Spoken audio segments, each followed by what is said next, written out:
காற்றுக்கு வேலி இல்லை. அவள் மாலை பொழுதிலும் கூட மளிகை செலவு செய்ய நெடுந்தூரம் நடந்து கடைக்கு செல்வாள். பார்க்கும் நம் கண்கள் தான் சங்கடப்படுமே ஒழிய அவள் கால்கள் ஒருபோதும் சங்கடப்படுவதில்லை. அவள் இரவு எவ்வளவு தாமதமானாலும் அந்த இட்லி மாவை அரைத்து பாத்திரத்தில் வைத்த பின்னரே உறங்கச் செல்வாள். அவள் கண்கள் ஒருபோதும் சோர்ந்து போவதில்லை. இப்பொழுதெல்லாம் அவள் மனம் மிகவும் தெளிந்து விட்டது.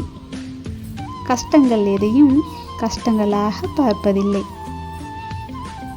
அவளை எழுத வேண்டும் என்பதற்காகவே எனது பேனா நெடுநாட்களாக காத்து கிடந்தது. காற்றை போன்று உழைப்பவளுக்கு யாராலும் வேலையிட முடியாது.